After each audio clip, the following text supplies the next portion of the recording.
There is a podcast that lies between the imagination of two simple-minded earthlings. Travel with these two longtime friends, Jimbo and 80s E, as they attempt to explore the fifth dimension. Follow along with them as they take the key and unlock the door to the vast space between shadow and substance. This podcast is one of trivia, of insight, and of sounds and ideas from one of the greatest television shows ever produced. You are embarking on a timeless journey. There is your signpost up ahead. You are entering the tragedy of cinema's Twilight Zone. This is Miss Liz Powell. She's a professional dancer. She's in the hospital as a result of overwork and nervous fatigue. And at this moment, we have just finished walking with her in a nightmare. In a moment, she'll wake up and will remain at her side. The problem here is that both Miss Powell and you will reach a point where it might be difficult to decide which is reality and which is nightmare. A problem uncommon, perhaps, but rather peculiar to the Twilight Zone. All right, guys, welcome back to the Tragedy of Cinema, the Twilight Zone series. I'm your host, Jimbo, and today joined once again by my co-host, 80s E. I'm glad to be here, coming to you from the northern layer, which just happens to be, guess how many miles away from the southern post? Room for one more, honey?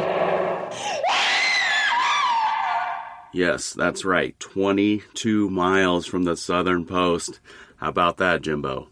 Yeah, I'm glad we're not recording together in the southern layer today. It wouldn't have been as good of a joke. Right, it wouldn't have been as good. Exactly 22. So let's look at this episode of The Twilight Zone. It's entitled 22. It's The Twilight Zone season number 2. It's episode number 17. Don't you wish they would have waited? Don't you wish they would have waited till episode 22 of the second season to release this? The what? Why didn't they just wait till episode 22 of the second season? Right. You're a little slow. What? You're a little slow today. Or afternoon, yeah. Okay. It took me a second to get that. Yeah, that would have made probably a lot more sense. But this is episode 17. It's directed by Jack Smite, and the teleplay is by Rod Serling. And it's based on, I think, Jimbo, you got some stuff about this later. It's based on the story of an anecdote from a famous ghost story by Bennett Cerf. Would you like me to go ahead and insert that here? Sure. Go right ahead. All right, brother. So Rod Serling adapted 22 from a short anecdote in famous ghost stories edited by Bennett Cerf. What a last name, Cerf. From Random House, 1944. In the original, an attractive young New York girl visits the Carolina plantation of some distant relatives. On 2 successive nights, just as she is getting into bed, she looks out the window to see a magnificent old coach drawn by 4 coal-black horses pull up outside. The coachman, a ghastly-looking fellow, jumps off the coach, points a finger at her, and says, "There is room for one more." This so unnerves the girl that she packs her bags and heads back to New York, where she goes to see a doctor. The doctor dismisses the entire thing as a hallucination, but just as she is about to board the elevator to return to the ground floor of the medical building, she hears a familiar voice saying, "There is room for one more." The elevator operator is the same man as the coachman. The girl screams and draws back. The cables on the elevator break, and all the passengers plummet to their deaths. And that is from the great book, The Twilight Zone Companion by Mark Scott Zickery, which is one of my favorite Twilight Zone books. Back to you, Eric. All right. So this original air date was on February the 10th, 1961, which leads us to our famous and beloved segment, On This Day in History. All right. So on this day in TV and film history, 1939, Stagecoach, the Western film directed by John Ford, starring Claire Trevor and John Wayne, premieres in Miami. And this actually happens to be covered by the Tragedy of Cinema podcast in episode number 64. So Stagecoach in 1939. 1940, Tom and Jerry, a cartoon created by William Hanna and Joseph Barbera, had its debut on MGM on this day. And then finally, in 1993, and I remember this pretty well, Michael Jackson talks to Oprah Winfrey and it airs on ABC. And I'll get this, it drew an astounding 39.3 rating, or a 56 share, which equates to about 90 million people actually viewed that interview between Michael Jackson and Oprah Winfrey. Did you ever see it, Jimbo? I'm sure I did, but I try to forget things like that. Yeah.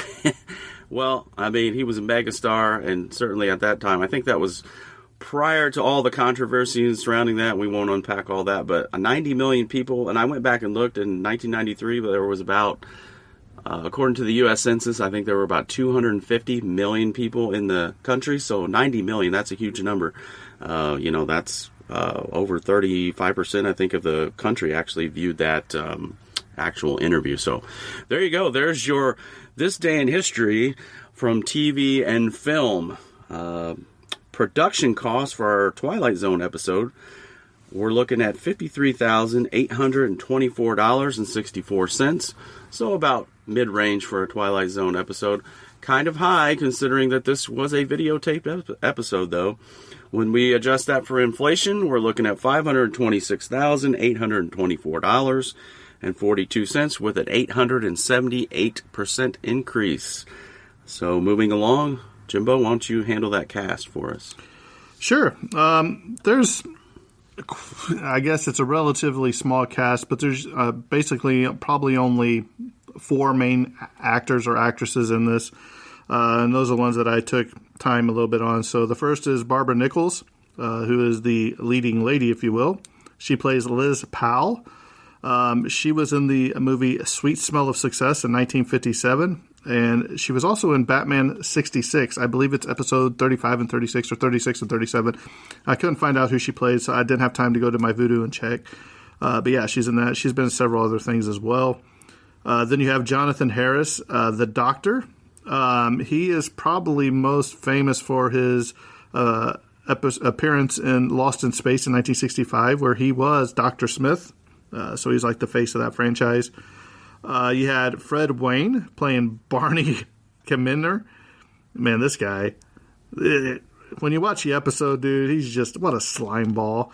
But he was in Man on the Moon in 1999, and I do believe that is a Reese Witherspoon movie for back in the day when she was a real young girl in there.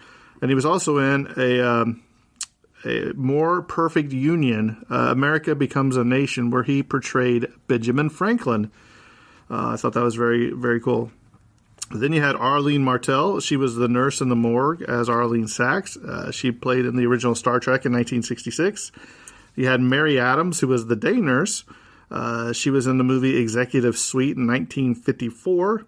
You had Norma Connolly, who was the night nurse.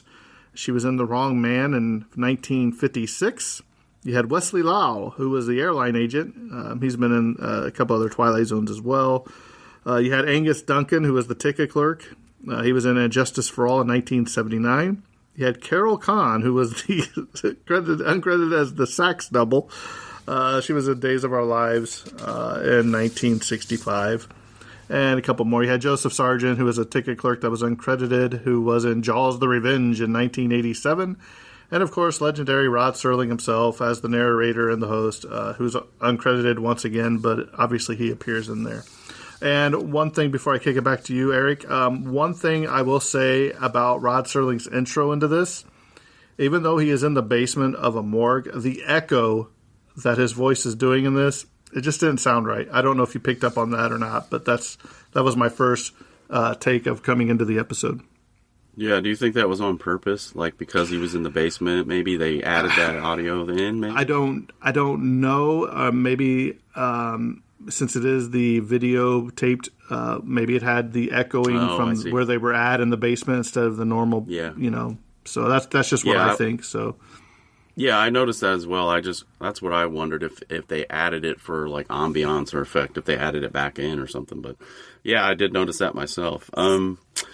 Moving along to, I got a small biography here of our leading lady, Barbara Nichols, who is Miss Powell in this episode. She was born on December the 10th, 1928, in Mineola, Long Island, New York City. She died on October 5th, 1976. Actually died fairly young. She died of a liver ailment. Her nicknames include the Queen of B Movies, the blonde bombshell, Miss Long Island. And let me tell you, she earned her name, as you'll come to discover as I read a little bit about her life.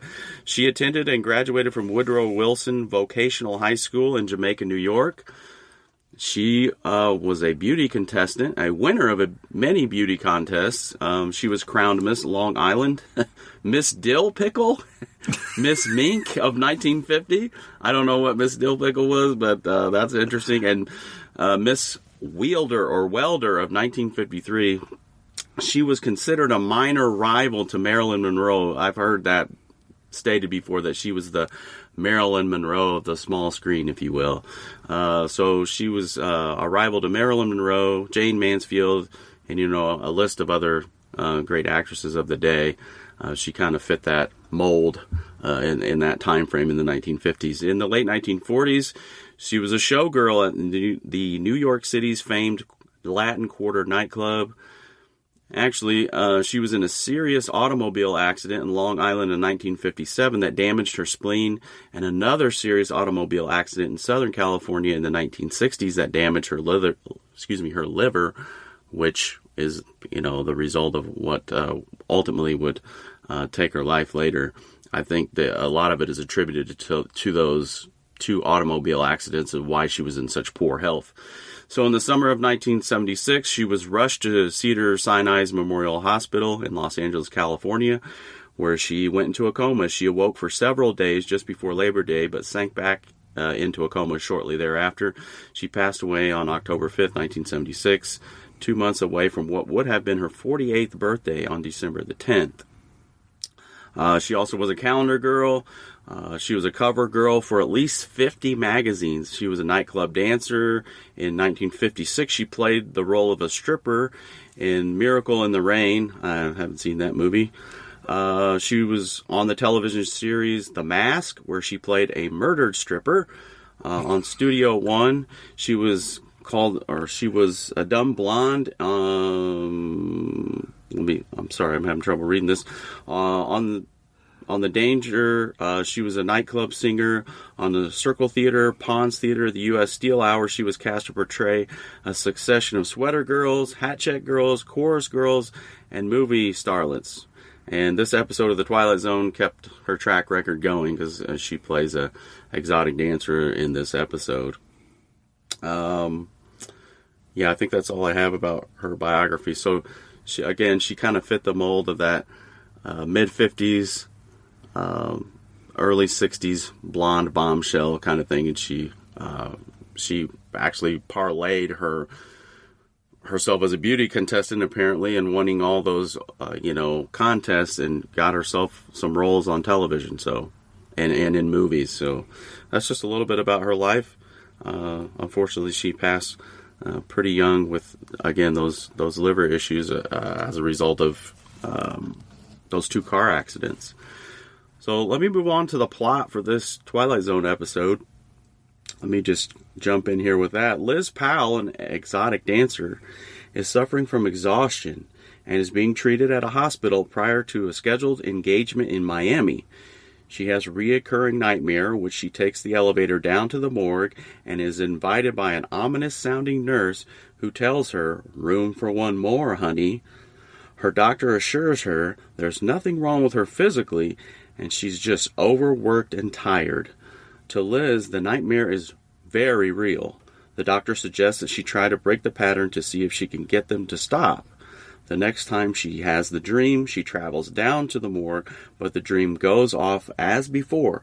With her medical issues taken care of and her Miami engagement a day away, it's time for Liz to leave. But is her nightmare over? Dun, dun, dun. That's the question. Is her nightmare over? And we'll get to that. That's sort of the big twist. Well, it's not really I don't know, Jimbo. What did you think? Could you see the twist in this episode coming from a mile away, or was it? No, not really. I think it was a really good ending. I really enjoyed it. But we'll get there. I do have a couple things as we go into the opening of this. Obviously, we see her start having this where she wakes up and she drops the glass next to the bed, And she ends up wandering down the hallway, takes the elevator, goes down to like the garage basement area, and it says room 22, and that's where you first encounter the night nurse. Well, we'll call her the night nurse, the lady in the basement, if you will. That says room for one more, honey. But I noticed several things right away, and I don't know if you caught this. For one, for me, is her gown.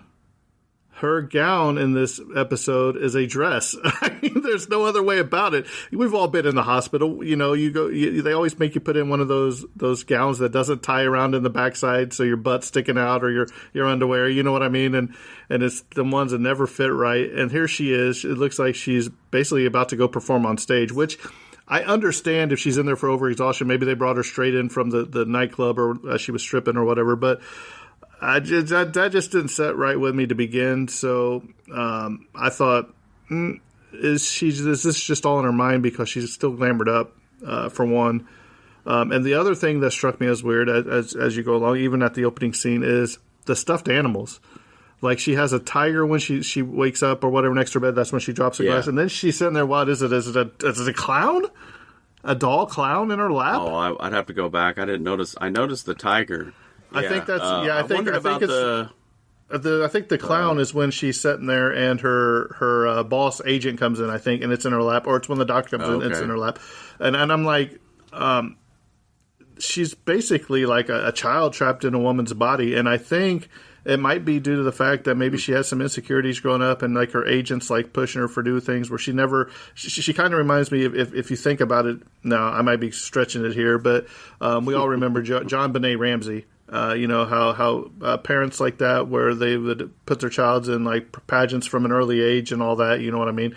Where basically they never had time to grow up as a child. And that's what I kind of think this lady is. I maybe I'm reading into it too far, but I don't think that she really got to grow up in the right way, because you could still see insecurities in her life. So that's just my beginning observations, Eric. I'll kick it back to you, but that was on my mind as I was watching it. Okay, I got some funny trivia about the nightgown that you mentioned. The nightgown Nichols wore in the episode caused one of a few retakes. Apparently, it was not an ordinary nightgown by any means. It was a lacy job with a peekaboo front. Well, anyhow, there was too much peekaboo or too little, she recalled. So this is Barbara Nichols telling the story. We just call that a boo. Had to redo it. And she said this was just about the only laugh the camera and crew had the whole show. It surrounded her nightgown that you mentioned before. A little too much or a little too little, I guess. So, yeah, I don't know. I noticed the stuffed animals, too. The outline that I kind of made for this, I kind of broke. I counted 7 scenes, or let's see, 6. Yeah, 7. There may be more, there may be less. And Jimbo, you started us out great with the first scene being the opening in the hospital room, and then she hears, she's at the bedside, she hears footsteps walking down the hall, she gets on the elevator, she goes to the basement, and then she makes it to room 22, which is the morgue, and then she meets the night nurse. Now they run through this series, I think, twice in the episode. Once at the beginning and then once at the end, with a little bit of deviation. And then we had, Jimbo, you mentioned that earlier, Rod's narration in the basement. I thought that was cool how they went to him, in the basement after the whole nightmare scene that she has. And then he asks the question, is it nightmare or is it reality? He asks that in the beginning monologue. So let me ask you, Jimbo, have you ever had a dream or a nightmare that seemed so real that it was hard to distinguish? Absolutely. I can tell you the first nightmare. I can tell you the first nightmare I ever had. Okay, you ready for this? Give me some story. Yeah. So when I was, I probably couldn't have been more than 3 or 4, and it's the first nightmare I ever remember having. And I'm on a plane, and the stewardess is actually Maleficent from the Disney cartoon. What was it? Sleeping Beauty, when she was like the evil queen or whatever. And I just remember that, dude. I was so scared that was real. As a 3 or 4 year old kid, man, that just shakes you. You know what I mean? And then you've always had those ones where you think you're falling. You're going to crash or whatever. But what about you, 80s? 80s, you ever had a nightmare? It's interesting that you had a Disney reoccurring nightmare. Let me give you my story. All right, so when I was like 3 or 4, I can't remember exactly, but my grandmother had made she took a ceramics class, and she made this ceramic image of Dumbo, and it sat on my dresser. Okay? So my reoccurring nightmare was, I can remember this vividly. It would happen over and over and over. All through my younger childhood. It probably stopped when I was maybe like 6. I can't exactly remember. But in the dream, I'm riding on Dumbo, and we're under the circus tent top, right? And mine incorporates the falling, okay? I'm riding on Dumbo, I'm holding on to his ear, and then all of a sudden I fall off, and I'm falling. I'm about to hit the ground of this 3-ring circus. We're under the tent, and then I wake up. Instantly, I wake up before I hit the ground. And I got some more questions about dreams and recurring dreams and stuff that I'll ask at the end. But that was mine. That's weird that both of ours revolved around Disney characters. Do you still have the Dumbo statue? If so, we will want to see a picture of that on the Tragedy of Cinema podcast group on Facebook. I don't think I do. My mom might still have it, but I don't know. I don't think I do. That's your mission, though. Yeah, that's your mission. I had another reoccurring dream for years about I was getting attacked by a wolverine. I don't know why. I've never even seen a wolverine in real life, other than the Michigan Wolverines. And like, I would be trapped up against my fence in my backyard of my old house that I grew up in, and this thing would be like chewing on my leg. And I seriously, I had it like almost once a week. Now that was later on, like when I was like a teenager. I had this reoccurring dream that I was getting attacked by a wolverine. Anyway, moving along, Miss Powell here in this episode, she's having this reoccurring dream that she hears the footsteps walking down the hall. She gets on the elevator, she goes to the basement, goes to room 22. Rod's narration here, we already discussed that. Then in scene 3, we're back in the hospital, and Mrs. Powell, she gets a visit from her slimy agent, as Jimbo described him, and his name is Barney. I don't know if his last name's ever given, but yeah, so Barney's her agent. Yeah. Kamener. What's that? Kamener. Yeah. So Barney comes to see her, it seems like after an extended period of time. Like, he doesn't come see her right away because she's a little bit mad at him, like, what took you so long to get here, Barney? And like, I thought you wrote me off. I thought, blah, blah, blah. She's a little bit perturbed at Barney, and he shows her a picture that he's made of her and her, I don't know if it's in the club or in her outfit, her exotic dancer's outfit, and he gives it to her sort of as a gift. Now, as creepy as Barney is, Jimbo, what did you think about the doctor? Man, he is really weird, dude. Really weird. I mean, that's when I thought, man, something's going on with this guy. But he says something like really offbeat or something at the very first thing that comes out of his mouth, and I'm like, he does. What did he just say? You know what I mean? He gives an off-color joke. He's like, "Whoa, what I wouldn't give to be a young intern to be, helping you out," or something like that. Right. He just rubs Miss Powell the wrong way, but with his off-color remarks, and his voice even is really, when he asks about, okay, let's recount the dream, he just has a really creepy, scumbaggy type feel to him. Like, so that was played really well. That's a credit to the actor, playing that part that well. Even his laugh is kind of unsettling. It's just he's really weird. So Miss Powell recounts to the doctor that this particular dream has happened 6 nights in a row. Now, that's one thing I guess I could ask you, Jimbo. When you had your recurring dream, was it night after night after night, or would you, like, skip? No, it would just skip. happen periodically. Right. Yeah, so I've never had one that's happened night after night after night like her. But, yeah, mine kind of skipped around a little bit as well. So here's a quote from Miss Powell, after they're, Barney and the doctor are asking, they're trying to determine what's going on with her. And she's like, we're just a little tired of you 10 people an hour walking around my bed.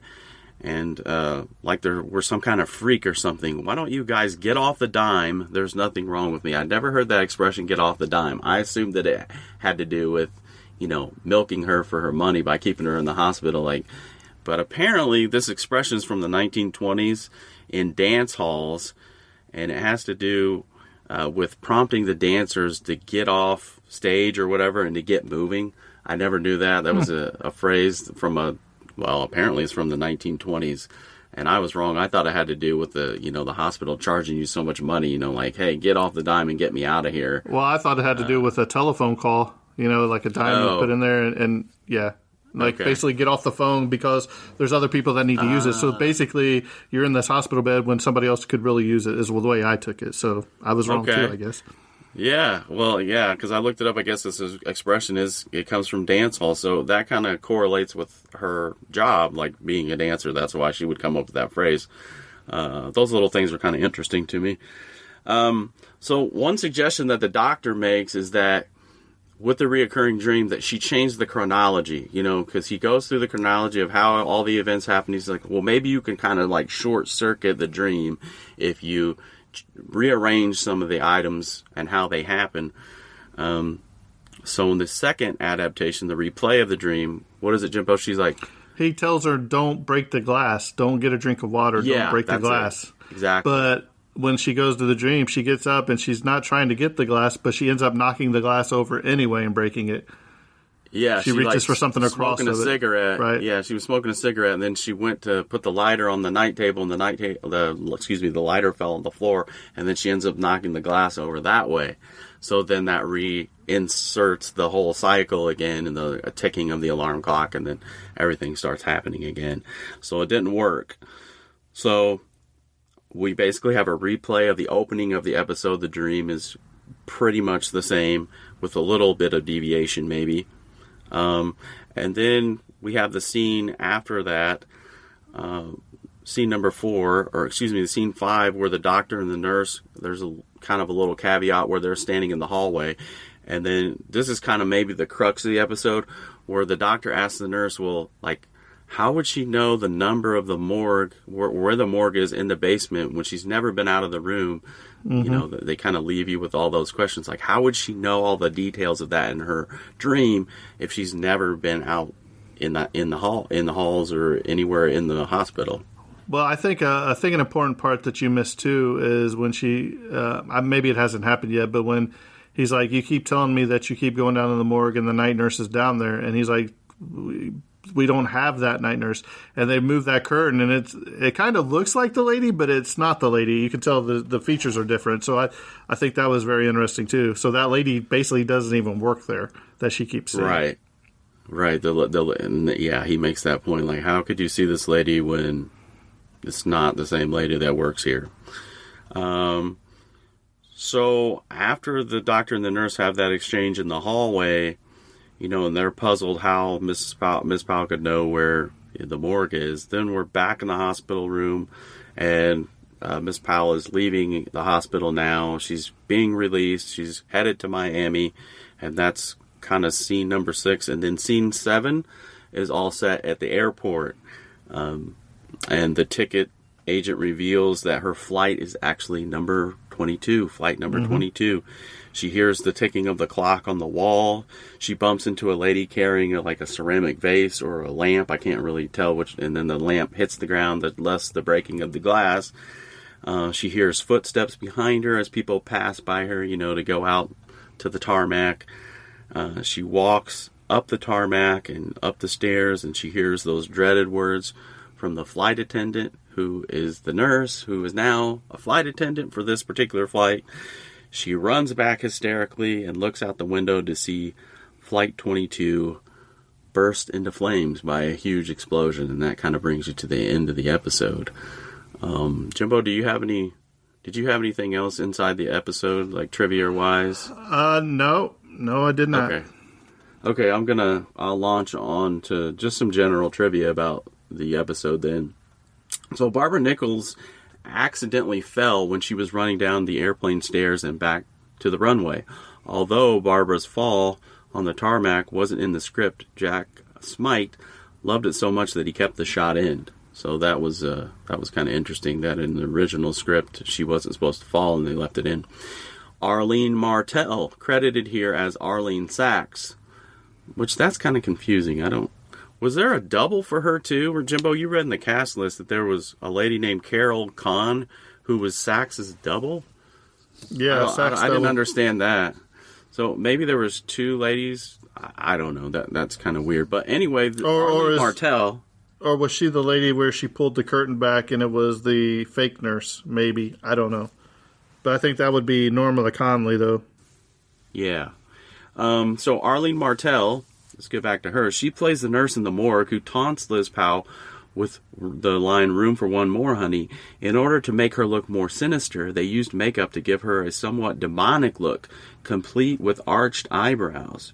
She would later land her famous role, that of T. Pring, the woman who is betrothed to Spock in the Star Trek movie Amok Time, 1967. Have you seen that before, Jimbo? Yes, a long time ago. Really? So it's it's a Star Trek movie and not an episode, I guess. Mm-hmm. So the interesting thing is that a picture of her as the nurse in 22 is almost identical to her appearance in that particular Star Trek movie. Although that was kind of interesting. And this is the 4th of 6 episodes to be videotaped. We've talked about that at many points in the podcast.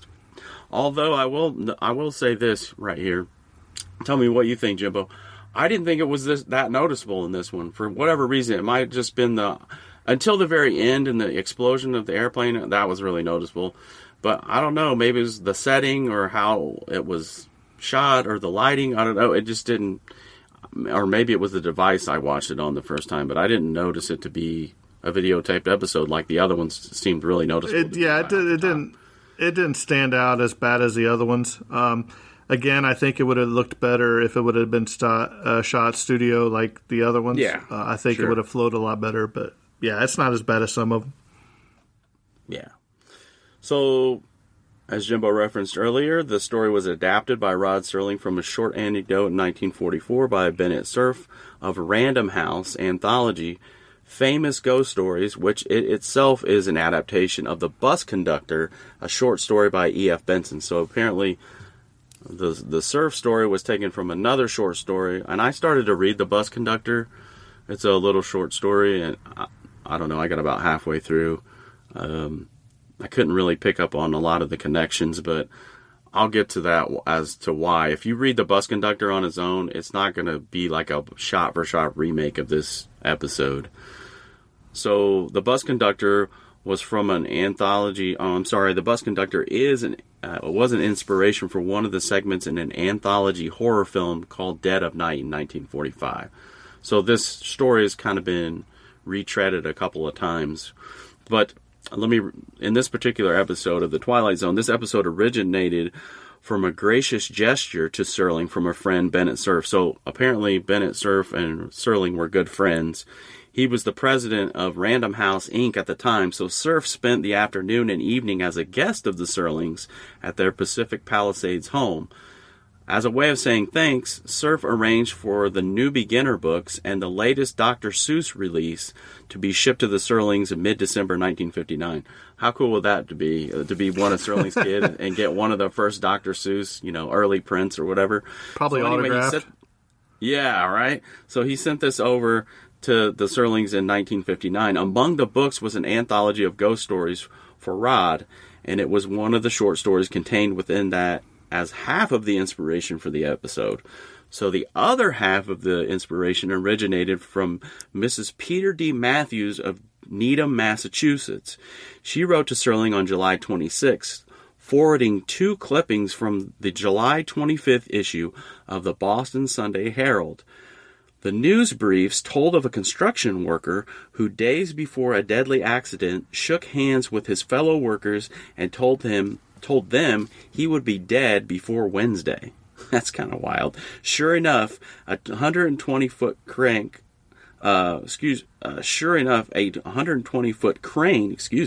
smashed down on him on Decatur Street in East Boston, killing 3 men, including the man who predicted his own death.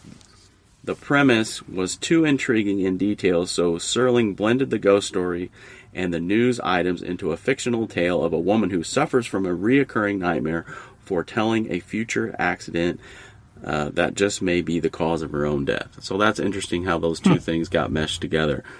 The guy with the crane and the Book of Ghost Stories. So after viewing the finished film, actress Barbara Nichols admitted that she was a bit scared for a spell. I told Sterling I'm always the comedian, she said. I told him I'd always wanted to be or in doing dramatic roles. So he wrote the show for me. I'm happy as a clam because this episode was taped. Barbara Nichols was able to view the scene minutes later on the tape playback. That was when I scared myself, she said. There I was in the bed in the hospital nightgown, screaming my head off. I had to scream real loud, so I just screamed. I'm not a method actor. I didn't practice. I guess a method actor would have gone off into the corner to cogitate or maybe run around the building a few times. But me, I just screamed. So, and then the last bit of trivia here that I think I have, 2 points. The airplane explosion was replicated by filling a model airplane with explosives and running it down a guide wire. And then the line, room for one more honey, as far as I can count, was used 5 times in the episode. Twice by the nurse, once by the doctor, once by Miss Powell herself, and then finally by the stewardess. Jimbo, anything? Still nothing? Yeah, one thing is that airplane taking off, it reminds me of like my... I think it was my 7th grade science fair project that we had to do. We had an airplane come down on a wire. It crashed to burn too. I don't think I did very well on that one either. But one thing I want to point out is 2 things. One, if you watch the ending when the lady, the stewardess, says "room for one more honey," she kind of looks and gives a smirk. So, did she know? You know what I mean? Did she know? It wasn't just like, oh, we're running her off. You know what I mean? I think that was very interesting. But here I propose a question to you, Eric. Did you happen to notice any similarities as to another episode that we've covered in Perchance to Dream? There was the devil lady, the cat lady, and the dancer, who kind of reminded me of this evil nurse, if you will. Mm-hmm. Is it sloppy repackaging to basically tell the same story again and come out with just change a few things and be a different episode? Or did you happen to even notice any of the similarities between this and Perchance to Dream? You know, it's been a while since we covered that one. I'd have to go back and watch it again. I did notice some similarities. I guess the outcomes are different. That would be the main difference that I would see, right? Because he thrust himself out the window and committed suicide at the end, to where, I don't know, his is more, was his diagnosis kind of the same? Because he was in like a psychiatrist's office. Yeah, that'd be interesting to go back and unpack sort of a lot of the parallels. Especially, I'm just, to me, it was more about the secretary and also the devil lady that was in his dreams that he kept having nightmares about. Remember, every time he would dream, he would be about that same lady over and over. And then he goes outside, and it's her sitting at that desk, and he jumps out the window. But when you go back, it's not her. It's the other lady, the real secretary. So that's where I kind of drew some conclusions between that and this. Maybe I'm off, but I still think you can see some of the similarities. Yeah. Yeah, I could totally see that. Yeah. That's interesting how those things sort of parallel. One thing I left off was one of the goofs in the very beginning scene, the very first adaptation of the dream, when Liz first faces the elevator. A profile shot of her hand is by her side of her face. You know, she kind of rubs the side of her face when she's kind of scared and she's cold and she's walking down the hallway. But then the camera shoots a front view of her very shortly thereafter, and her hand is moved down at her side. So that's just a little cinematographic goof that, you know, when they maybe she had to get the peekaboos back in order. Yeah, possibly. You got to make sure those are in check. So questions and observations. I already talked about that earlier, that this really wasn't as noticeable of a videotaped episode, I guess. And one possible explanation is that a chunk of the episode is conveyed to be a dream sequence, so maybe that's excusing the inferior product of the videotape. Maybe, I don't know. I just really didn't notice it until the airplane explosion scene. And then, Jimbo, we talked about our reoccurring dreams. And then I wanted to ask you this question. Do you remember, like, when we were kids, the urban legend about, like, if you had a dream and you're falling in your dream and if you hit the ground, you died in real life? I tried to search the internet to see where that came from, and I really didn't do too much of a deep dive, but I know I'd always heard that as a kid. Like, if you hit the ground... You basically die of a heart attack, I think is what I heard. And that's kind of what I came to the conclusion of from reading on the internet or whatever, all these internet doctors or whatever. They basically said, well, if you had like a heart condition or something and that happened to you, it's possible that you could die. You could have a coronary and die in real life if that happened to you. You had that much stress on your heart or whatever. Let's see, what other observation did I have? Have you ever, that was my question to you. Have you ever died in a dream before? Okay. Story time. Lay it on us. This is what the people want to hear. Don't laugh. There's only a few people that I've ever told this story to. My wife was one of them. Okay. And she's told people because she thinks it's funny. I think it was heroic, but here we go. Picture this. New York City. Me and my wife are out in New York City, right? See the Statue of Liberty, and all that. And we start walking down this dark alley like, I don't know if you ever seen Batman where, Bruce Wayne's parents get killed, where they walk down with the smoke and the nighttime and all that. And this guy comes up and pulls out a gun. And he said, give me all your money. And I'm like, dude, I said, we ain't got no money. You're picking on the wrong people. I said, we ain't got no money.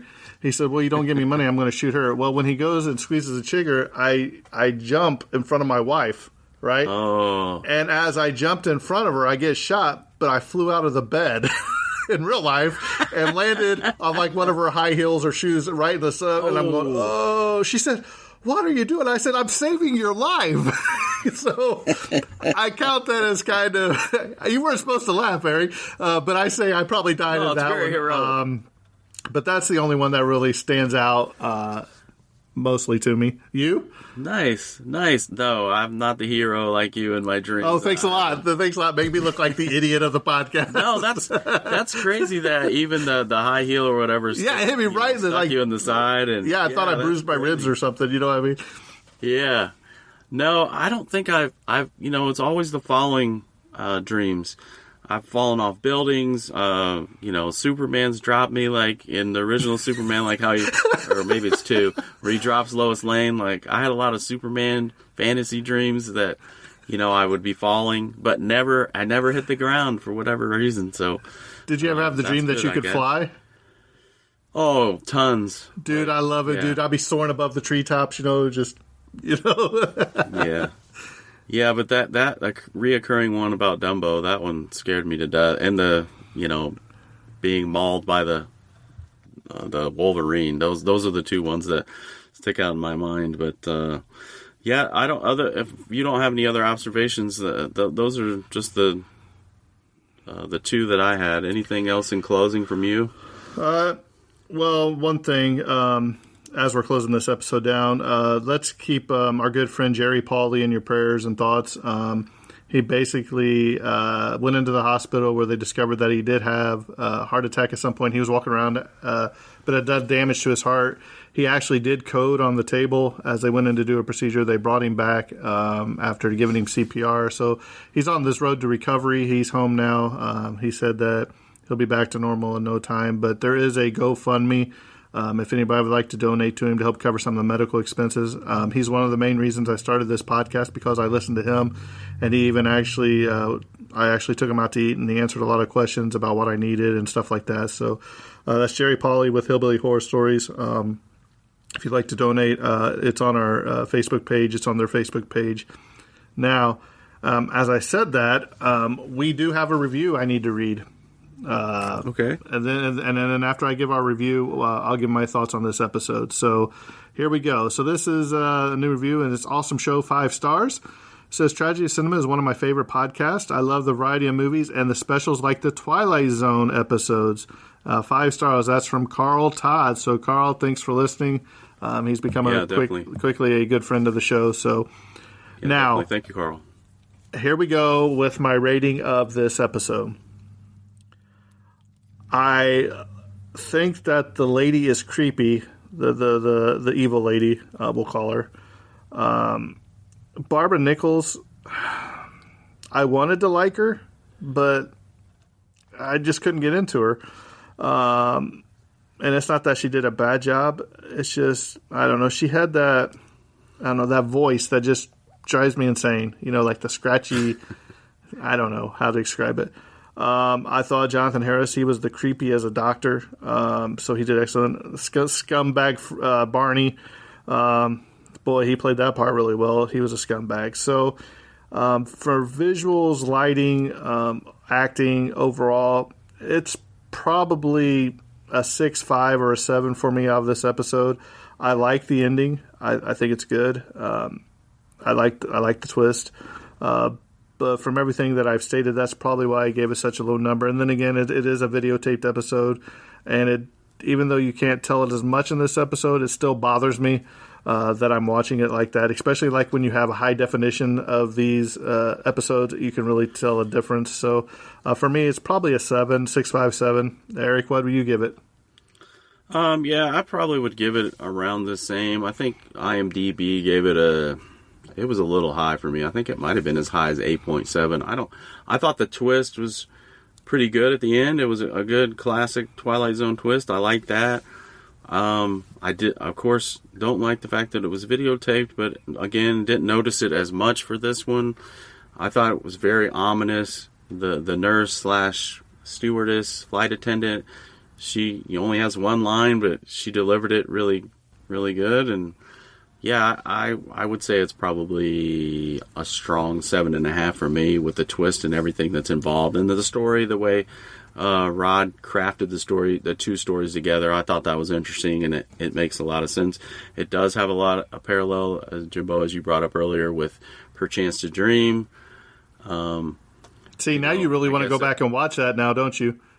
Yeah, I think, you have a different point of view, a different perspective, now that you have more stuff to add into it. But yeah, I thought it was fine. I thought it was pretty good.